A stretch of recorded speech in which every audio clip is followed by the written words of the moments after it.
Estamos haciendo entonces una breve invocación. Que los santos seres, cuyos discípulos aspiramos a ser, nos muestren la luz que buscamos y nos den la poderosa ayuda de su compasión y sabiduría. Gracias. En el día de hoy pensamos desarrollar la constitución total del hombre, que es la parte 1, la hemos dividido en 2 secciones del libro La renovación de sí mismo, de Ikataimi, en su capítulo 2. Vamos a continuar el estudio de este libro, lo que Martín, en su capítulo 1, se refirió la semana pasada al tema de la evolución a la luz de la teosofía. Vimos que ese largo camino de la evolución estamos avanzando desde que salimos de la divinidad hasta la etapa en que nace el impulso divino dentro de nosotros. Este impulso nos hace pensar en nuestro verdadero hogar y en cómo regresar a él. Ahora, para alcanzar esa meta, debemos vencer dificultades y limitaciones. Debemos trabajar en la renovación de nosotros mismos. Y esta es nuestra tarea fundamental mientras estamos en este mundo, mientras estamos encarnados. Podemos emprender este trabajo con más o menos entusiasmo. Pero al emprender este camino, deberíamos tener presente lo que dijo H.P. Blavatsky al respecto. La palabra clave es determinación. Una verdadera y firme determinación. Al respecto, quería hacer un breve comentario también y agregados. Se habla mucho, se ha mencionado mucho la palabra evolución, también vamos a ver renovación, transformación, y entonces lo importante de conocer los significados de estos conceptos. Ahí Blavatsky dice, la palabra clave es determinación. Y yo también estaba pensando la palabra necesidad, porque esa necesidad que va teniendo el ser real, la mónada, después, cuando comienza a evolucionar, de ir creciendo y después ya el hombre de ir conociéndose cada vez más. Martín en la clase anterior hablaba muy bien, expresaba todo lo que era evolución y en su gráfico lo fuimos viendo. Y este proceso primario, que es la evolución, nos permite desarrollar todo lo que tenemos latente, todas nuestras facultades ocultas, todas nuestras fuerzas.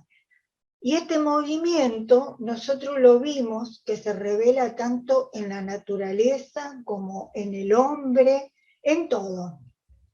Entonces quiere decir que existe un impulso constante, hay un movimiento constante de que el hombre tiene que ir avanzando, tiene que conectarse con él mismo.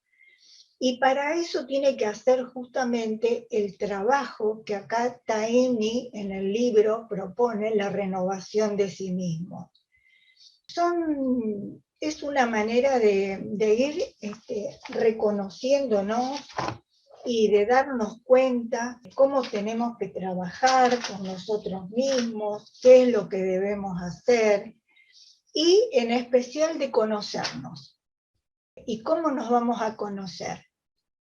Observándonos, dándonos cuenta de quiénes somos, tomando conciencia de todo el trabajo que se va realizando, porque lo vamos a ir viendo a lo largo del curso, cómo vamos llegando a conocer todos nuestros vehículos, todos nuestros cuerpos, para justamente ir evolucionando.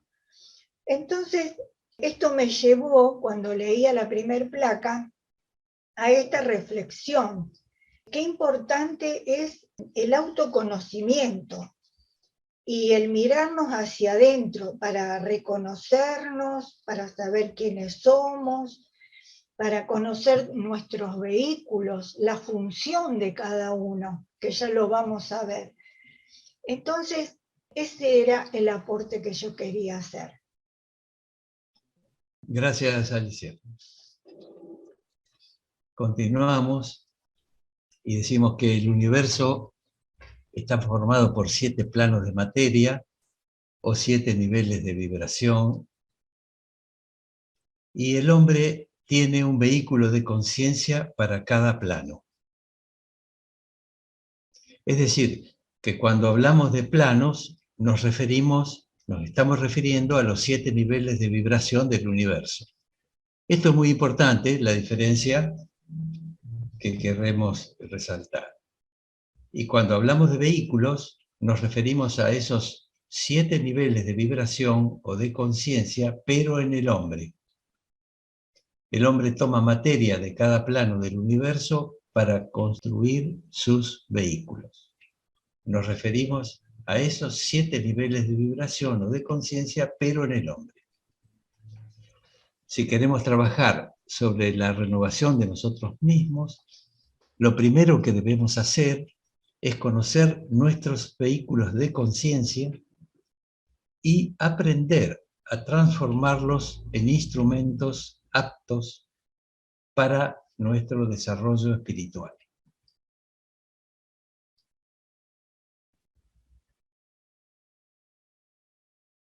Vamos entonces a ver la constitución total del hombre.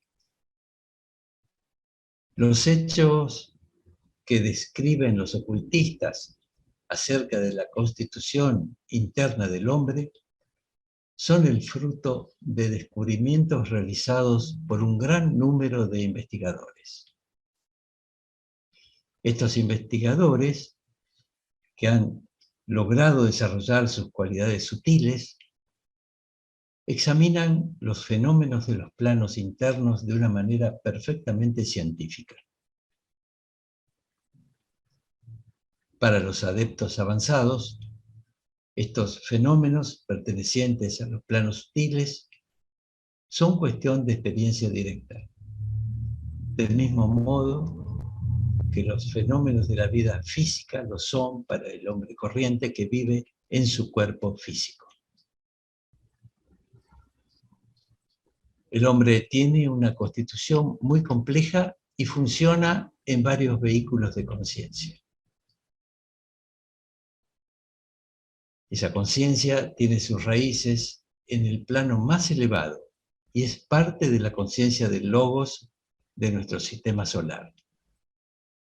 Desciende paso a paso hasta el plano físico que está en la periferia de la conciencia divina.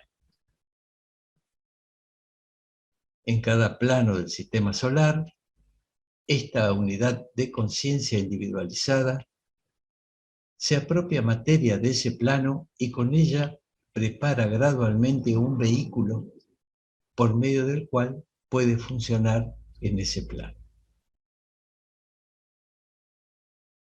Vimos que el hombre posee 7 vehículos de conciencia, que son en realidad 7 grados de materia o niveles de vibración. Son campos de energía que se interpenetran.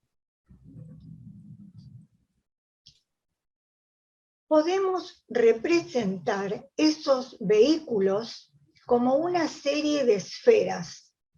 La más interna corresponde al vehículo más sutil y la más externa al vehículo más denso.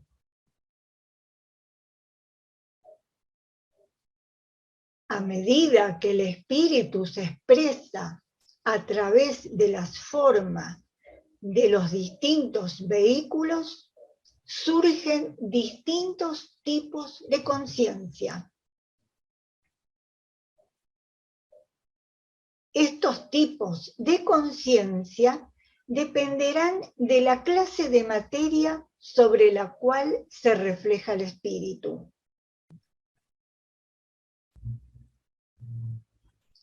Si se manifiesta a través de la materia mental, aparecerá como conciencia mental. Si se manifiesta a través de materia emocional, aparecerá como conciencia emocional y así sucesivamente. Dado que en el ser humano están presentes los 7 principios del universo, pueden manifestarse todos los tipos de conciencia que existen en el cosmos. Cuando hablamos de principios, nos referimos a los elementos o esencias originales de los que se han formado todas las cosas. Bueno, no sé si alguien quiere hacer alguna pregunta. Hola, muy buenas tardes a todos. Una pregunta. Obviamente estos 7 planos, tanto como es del universo como del ser humano, al final de cuentas toda esta energía repercute en ambos planos, ¿no? ¿Es correcto? Se me pierde, se me perdió la voz un poco. Sí, no entiendo bien todo. Sí. Si me permitís, José Carlos. Sí. Me parece que la pregunta apunta a 2 niveles diferentes, pero estamos hablando del mismo nivel. Hay un solo nivel porque hay un solo plano. Ese mismo plano se comparte tanto con el universo, con el cosmos, que del mismo modo con el ser humano. Incluso hay algunas citas que hace Blavatsky en la Doctrina Secreta, en el cual plantea esa cuestión, de que esos niveles se comparten, pero se viven de diferentes formas, porque obviamente la evolución del ser humano es muy chiquita de acuerdo a la evolución de un planeta o de un sistema solar. En el mismo nivel hay tipos de evolución diferentes. Yo agregaría que el hombre toma materia de cada plano del universo para constituir sus vehículos. Está todo relacionado. O sea que a cada plano de la naturaleza le corresponde un vehículo de conciencia del hombre. Tal cual. Bien, ¿aclarado entonces? Muchísimas gracias, claro que sí. Bien, gracias. Bien, continuamos entonces. Y decíamos, la constitución del hombre consta de 7 vehículos: físico, emocional, mental, intuicional, volitivo, monádico, divino. Ahora vamos a verlo en detalle. El cuerpo físico tiene 2 divisiones principales: el cuerpo denso y un nivel más sutil, comúnmente llamado doble etérico. Acá lo vemos en este gráfico, donde decimos que son los 7 vehículos, como dice acá arriba, la constitución del hombre consta de 7 vehículos: el físico, el emocional, el mental, el intuicional, el volitivo, el monádico y el divino. El cuerpo físico que estamos tratando ahora, decimos que tiene dos divisiones principales.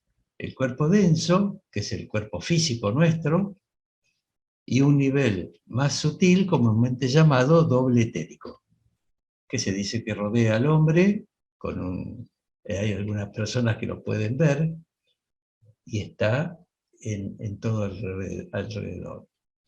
Está el cuerpo emocional, que también se llama astral, el cuerpo mental, que también tiene dos divisiones, al igual que el cuerpo físico. Acá tenemos dos divisiones, o subdivisiones principales, que le llamamos el concreto o inferior y el abstracto o superior. Y este último también es llamado cuerpo causal, porque recoge dentro de él los resultados de todas las experiencias que, obrando como causas, moldean las vidas venideras. Completamos este cuadro de la constitución del hombre con los cuerpos intuicional y volitivo. O sea, estuvimos desarrollando el físico, el emocional, nombramos el mental, con concreto y abstracto, el intuicional, y vamos a llegar al volitivo. El cuerpo intuicional, también llamado búdico, debido a que buddhi es un término sánscrito que deriva de la raíz buddhi, y que significa despertar, comprender, conocer, y es el origen de cualidades como la sabiduría, compasión, amor, intuición espiritual. En él nace la conciencia de la unidad. Ve al ser uno en todas las cosas y destruye el sentido de separatividad. Finalmente, estamos nombrando el cuerpo volitivo o átmico, y es el vehículo de la voluntad superior. Allí se realiza la unidad de la voluntad humana con la divina. Finalmente, los otros dos cuerpos, monádico y divino, son los cuerpos espirituales. Bien, acá volvemos a tener la esfera que habíamos representado, y estos 7 vehículos de conciencia, que son en realidad 7 grados de materia o niveles de vibración, se interpenetran y pueden ser representados también, como vimos, por una serie de esferas. Antes habíamos representado por planos, en forma horizontal, en 2D, este sería un 3D de la cosa. Tendríamos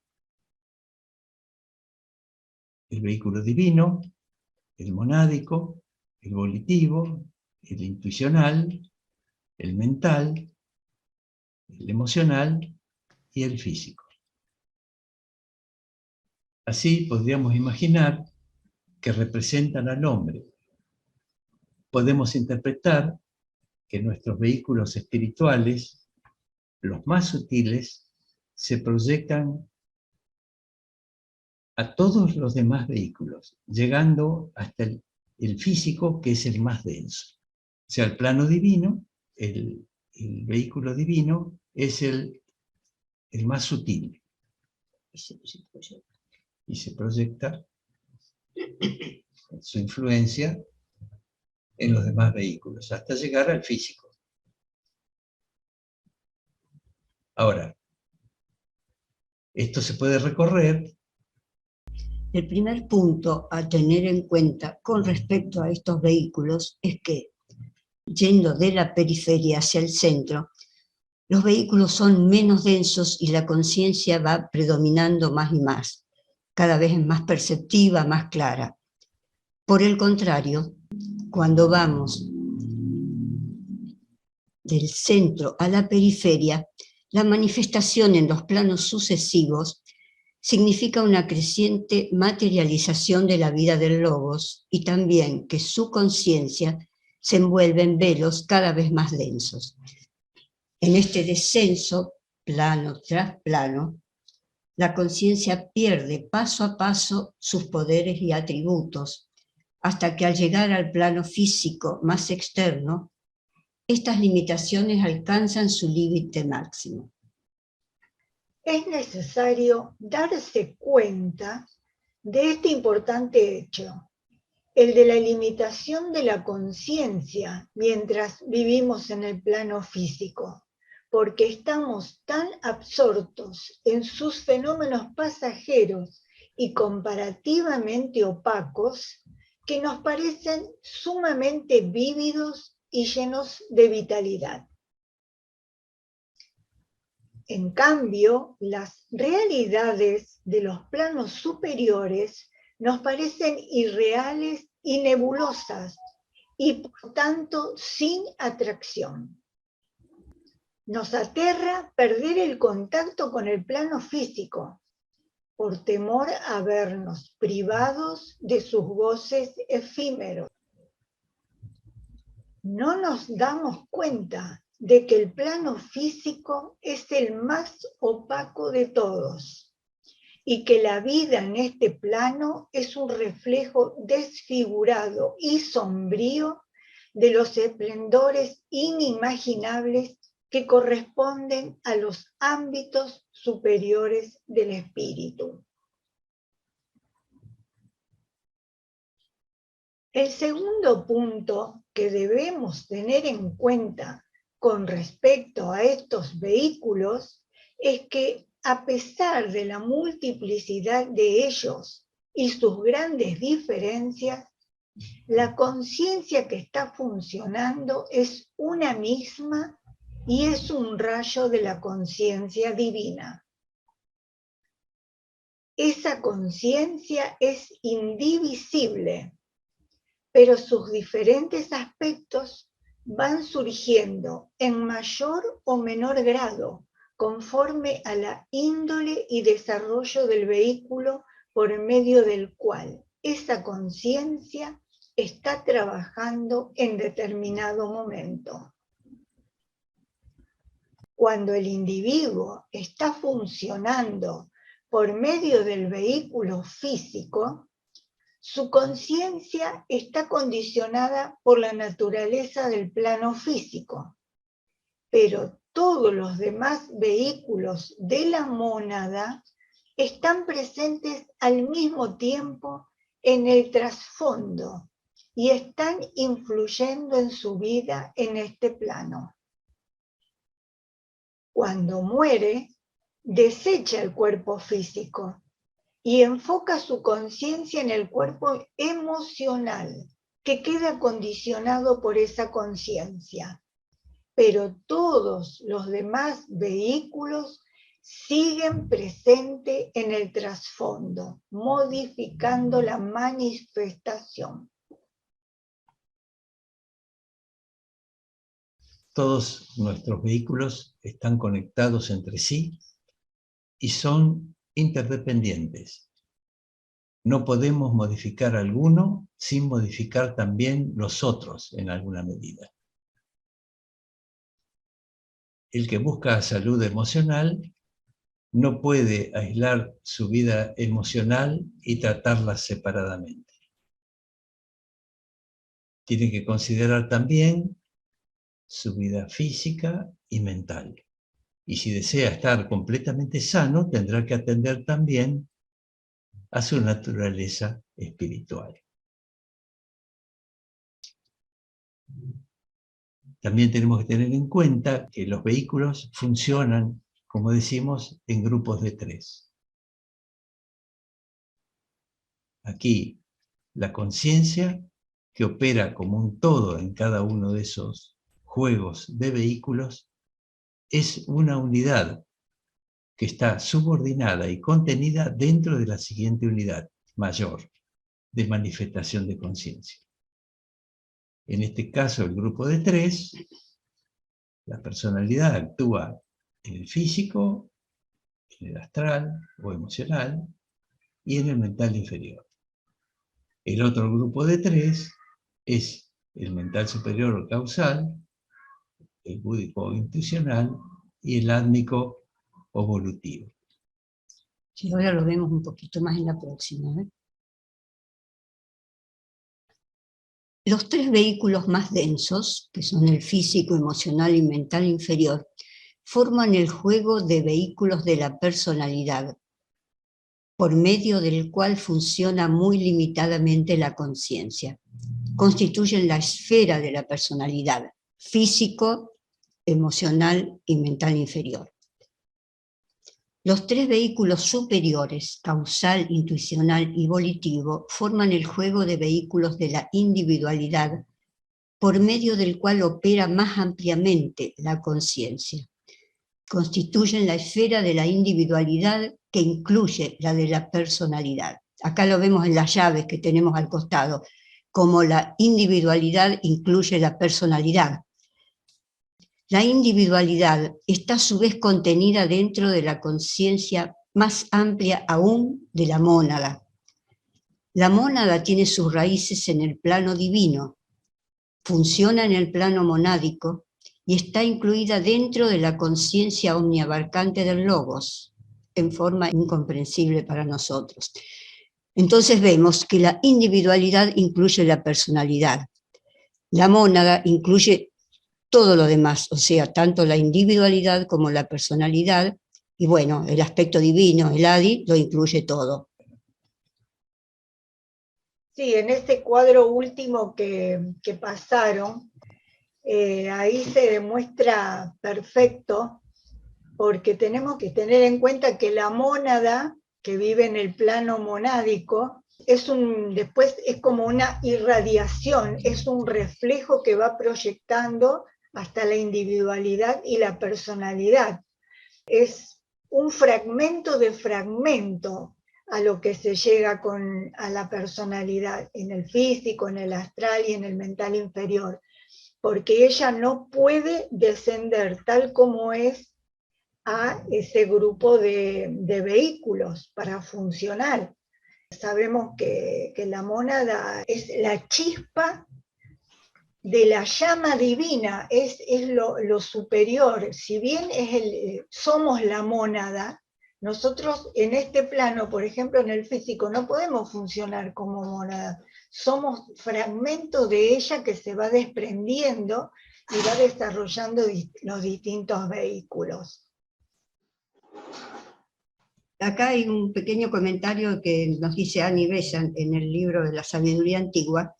Como vos dijiste, la mónada es la chispa divina, el yo, el rayo del principio absoluto único universal, el hálito o la vida exhalada del logos. Y aunque es una en esencia, penetra en todos los planos y regiones del ser y encarna en todas las formas al recorrer los arcos descendentes y ascendentes, involución y evolución. El otro día lo vimos con Martín. Por este motivo se la designa según los casos con los nombres de mónada elemental, mineral, vegetal, animal y humana. Y se contiene, bueno, en germen, el estado o estado latente, los atributos o poderes divinos, poderes que se van manifestando en virtud de las impresiones nacidas del contacto con los objetos del universo con que la mónada se pone en relación. O sea que sí, tiene su centro en el plano monádico, pero se proyecta a todos los demás vehículos. Exactamente, para desenvolver todas las facultades que tenemos en latencia, que era lo que decía al principio, que se desarrolla a través de la evolución. Entonces, la mónada, para realizar sus propósitos, para evolucionar, para desarrollar conciencia, ¿qué hace? Se proyecta a los niveles más densos y se va revistiendo de vehículos de conciencia con diferentes frecuencias de energía. O sea que irradia una porción, una fracción de sí mismo. Y de esta manera, entonces, se adquiere conocimiento del mundo objetivo y se relaciona con la materia densa. O sea que nosotros, el ser humano, somos una porción individualizada del ser universal, o sea, la mónada, que es el verdadero hombre, el hombre real, que es la vida exhalada del logos. También vamos a encontrar que es una chispa de la llama divina. Tiene diferentes expresiones para demostrar lo que es realmente la mónada, que nosotros escuchamos, o sea, leemos los conceptos, pero no la podemos ver objetivamente, no tenemos una imagen de la mónada.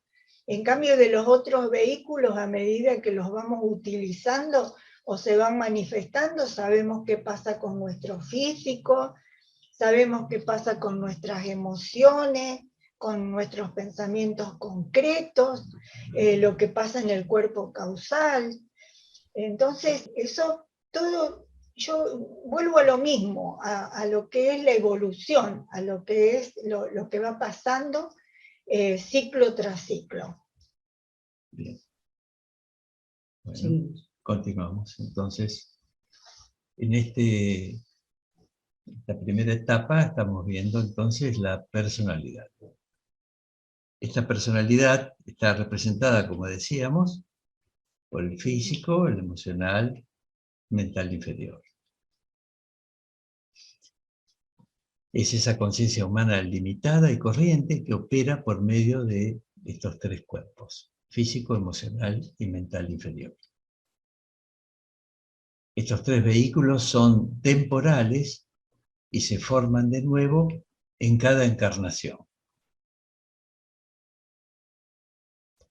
La personalidad es, por lo tanto, una manifestación temporal que se disuelve y desaparece al ir destruyéndose estos tres cuerpos, uno tras otro, durante la progresiva recesión de la conciencia que tiene lugar después de la muerte. La conciencia que opera por medio de la personalidad es un rayo, aunque tenue, de la conciencia divina, pero se ha olvidado de su origen divino por culpa de las limitaciones e ilusiones de los planos en que funciona. Así nace esta entidad temporal que se cree independiente y separada de otras. Esta entidad se mueve sobre el escenario del mundo durante unos años, se retira a los planos sutiles después de la muerte del cuerpo físico, y después de pasar un tiempo más o menos largo en esos planos sutiles, se disuelve finalmente y desaparece para siempre. Aquí vemos este gráfico donde tenemos la personalidad, que decimos es un rayo tenue de la conciencia divina, que ha olvidado su origen divino por causa de las limitaciones e ilusiones, y que además se cree independiente y separada.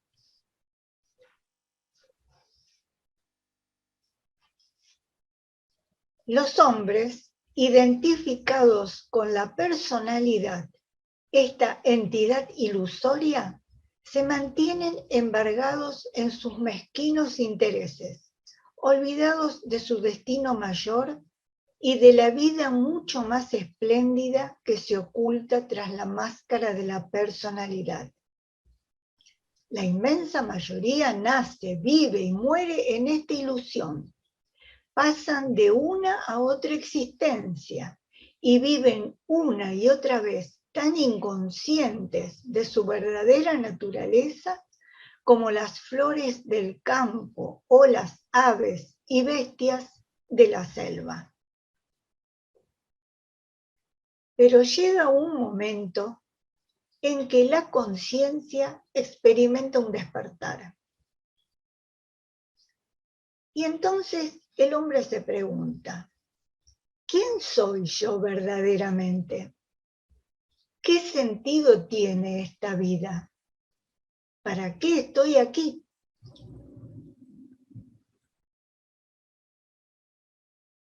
y puede que comience entonces una búsqueda y así lentamente empiece a recorrer el larguísimo camino de evolución que tiene por delante.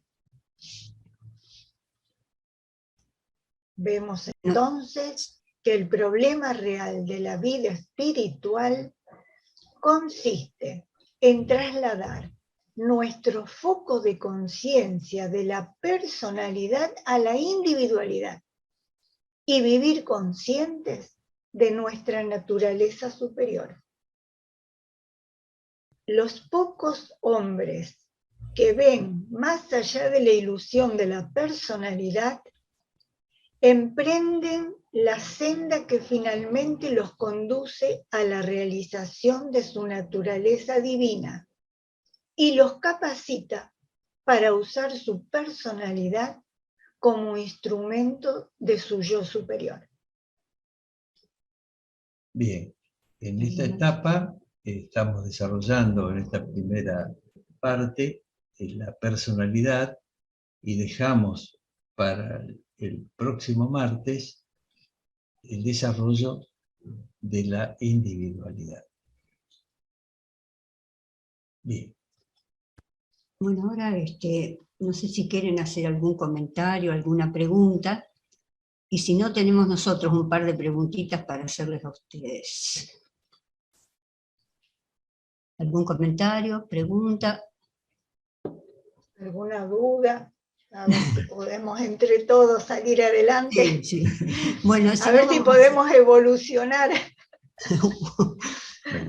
Bueno, entonces les vamos a hacer un par de preguntitas. Y bueno, vamos a darle tiempo primero a que alguien pregunte algo. Seguro.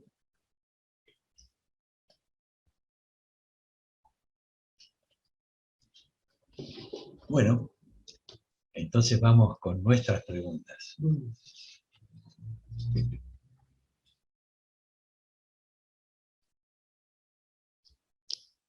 Bueno, vimos que cuando el individuo está funcionando por medio del vehículo físico, su conciencia está condicionada por la naturaleza del plano físico. Pero todos los demás vehículos de la mónada están presentes al mismo tiempo en el trasfondo y están influyendo en su vida en ese plano. Pregunta: ¿cómo, de qué manera esa realidad siempre presente en el trasfondo puede influenciar cada una de nuestras actitudes, palabras y pensamientos? A ver qué les parece. Repetimos. ¿Puedo? Si quieres, a ver, dale, Graciela. Generalmente, es lo que me pasa, ¿no es cierto? Cuando uno no está haciendo las cosas que corresponden dentro del nivel de la conciencia divina, uno siente una estática en el pecho o en algún lugar que está pulsando a decir eso, esto está mal hecho. Es como que surge algo que en el trasfondo, muy trasfondo, aunque uno después siga haciendo lo que quiere, está avisando que lo que está haciendo no está bien. Es lo que me pasa. Es como una inquietud que tenés, estás inquieto porque sabes que algo no cierra. Sí, yo lo siento en el pecho, es como una vibración, no sé. Una vibración, justamente, era lo que te iba a decir, una vibración del cuerpo emocional. Que uno después, si lo va trabajando, pienso que se va dando cuenta antes de hacer las cosas mal hechas, pero es un trabajo muy arduo y uno se sigue equivocando. Pero en general, si uno está atento a uno mismo, que es lo que uno tendría que estar siempre, en vez de estar volando, se va sintiendo siempre, siempre. Si uno está atento, se siente siempre. Aunque después no lo haga porque la personalidad siempre es más fuerte que la nuestra. La personalidad es la que nos lleva a hacer las cosas, pero se va cambiando. Gracias. Gracias, muy bueno. A ver, Rosa ha levantado la mano. Hay varios niveles. Pienso que uno de ellos me ocurre es a través de los sueños. Los sueños para mí son como guías de cosas que debo hacer o que debo dejar de hacer, ¿verdad? Luego en la mañana me levanto con aquella, me pueden producir mucha inquietud o me pueden producir así como un espaldarazo, vas bien, o sea, algo así. Pero en la vida consciente, en la vida normal, a mí me ocurre también, y eso que ocurre así como, hay una palabra en inglés, no sé si hay un sustituto en español, pero lo que es el hint, H-I-N-T, es como algo, esa vibración, ¿cierto? Pero es como una intuición, como un sentimiento, y que ocurre así de manera instantánea en momentos, donde puedes estar haciendo tus actividades regulares de la vida, pero que en algún momento, mira tú, chico, esto era así. Pienso que así se manifiesta esa voluntad de las conciencias más superiores hacia este plano físico. Pienso que puede ser así. Es un chispazo de intuición. Bueno, tal cual. La traducción de Hint sería insinuación. Intuición. Exacto.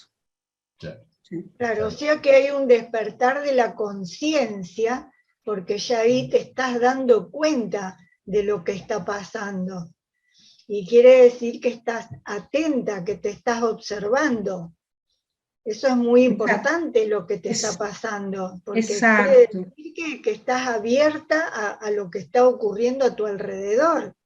Exacto. Y luego están esas casualidades que no son casualidades, que pueden ser como encuentros, puede ser un libro, puede ser una persona, claro, puede ser llegar a un grupo humano que también te provoca te produce pues esa conexión. Esa conexión. O sea que todo se va uniendo, se va conectando. Exactamente. Sí. Eso es propio de las personas que ya están en el camino espiritual. Suele ocurrir con mucha frecuencia, cuando uno ya está con ese despertar, que está en la búsqueda, que está viviendo de otra manera, que piensa de otra manera, es como que las cosas te empiezan a rodear, se van acercando. Y entonces, como vos decís, te aparece el libro que buscás, encontrás a la persona que necesitas, vas al lugar o estás escuchando lo que realmente necesitas. Eso es cuando uno ya está en el camino espiritual. Eso es cuando uno ya tiene ese despertar, ese acercamiento, y después cada vez vas a ir recibiendo más contactos, más conexiones. Bueno, bárbaro. ¿Alguien más? Gracias, Rosa. ¿Alguien más quiere aportar algún comentario sobre este punto? Si no, pasamos a la siguiente. La segunda pregunta dice: ¿qué circunstancias en la vida pueden hacer que se produzca el despertar espiritual? ¿Por qué una persona que ha vivido muchas encarnaciones inconsciente de su verdadera naturaleza puede en determinado momento sentir un despertar?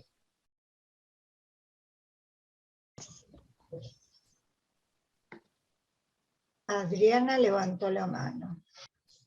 Bueno, desgraciadamente, el ser humano, hasta que no sufre, no entra a una conciencia.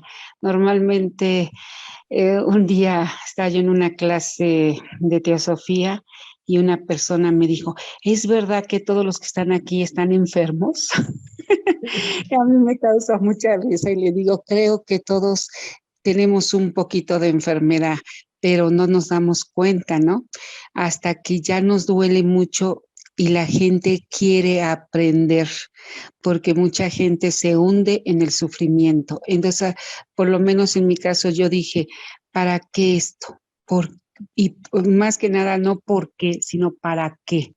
Entonces ahí es donde empieza uno a buscar y entonces quiere conocer más, quiere saber más de las leyes, quiere conocer más allá y dentro del sufrimiento, ya sea físico, emocional o algo, es cuando la gente empieza a aprender algo más. Gracias. Hay una alegoría que siempre la recuerdo, que dice que la gema comienza a brillar después de mucha fricción, y lo compara con el ser humano, que justamente por experiencias, por circunstancias, por distintas cosas que pasan en la vida, ahí empieza a tener luz, a estar más abierto, a vivir de otra manera. Entonces, es muy importante la experiencia, lo que nos pasa en la vida, porque son todas vivencias. Así que eso hay que tenerlo siempre en cuenta, porque se vive lo que se experimenta, o se experimenta lo que se vivencia, es lo mismo, pero es la forma de sentirnos. Sí, Emil se levantó la mano. Quería comentar que en realidad se viven muchas vidas en las cuales nuestra individualidad está completamente dormida. Esto lo dice Powell. Llega un momento en que el ego superior, o sea, lo que sería el yo superior o la individualidad, despierta y empieza también, hay una etapa en la que empieza a tratar de influenciar en la personalidad.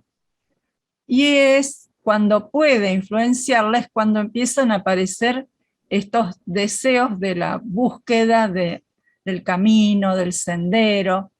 Es ese el momento. O sea que depende también de cuánto esté abierta la personalidad a escuchar a su parte interna.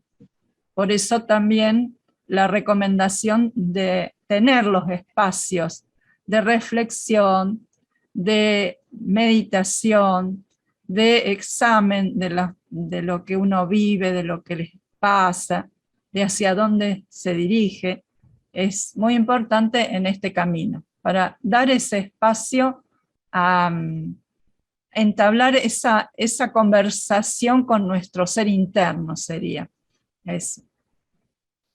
Gracias, Emilio. Adriana, nuevamente. Ahorita me acordé de algo. También puede ser cuando las personas visitan algún lugar y les viene hace un recuerdo de la vida pasada, y es donde se inquieta también a empezar a conocer cosas, ¿no?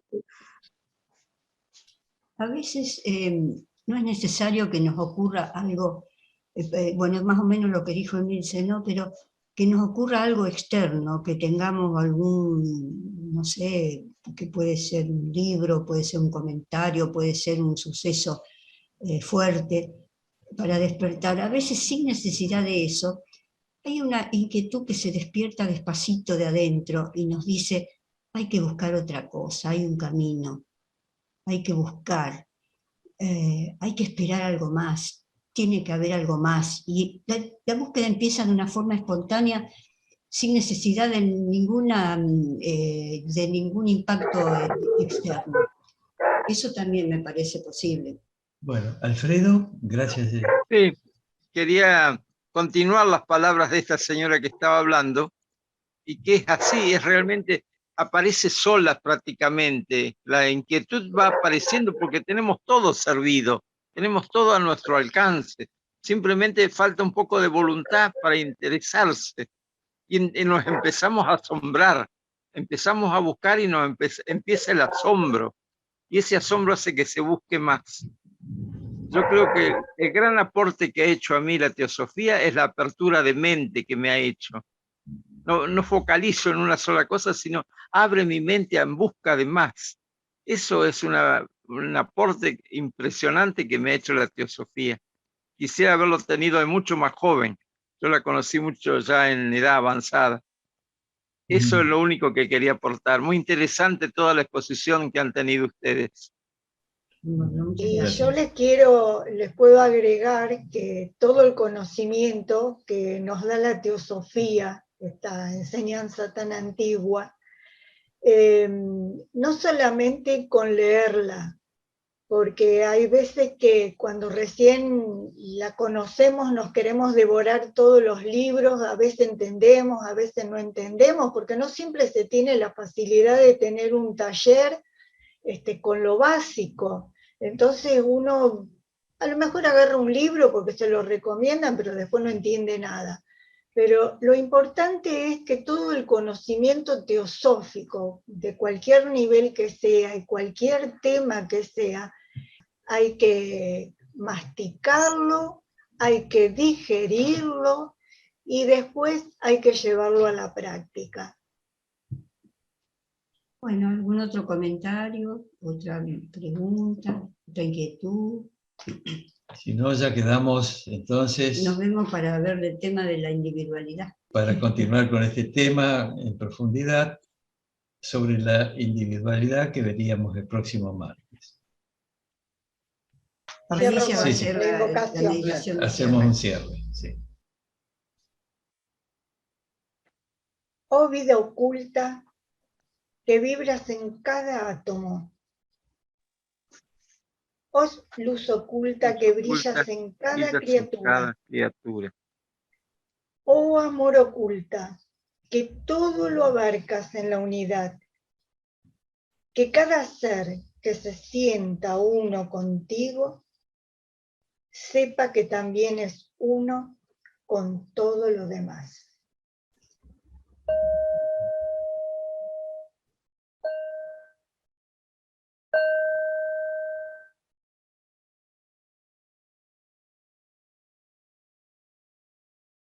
Bueno, muchas gracias. Bueno, gracias a todos por escucharnos. Los esperamos el próximo martes. Nos vemos el martes. Bueno, chao a todos. Gracias. Hola, Delia. Gracias.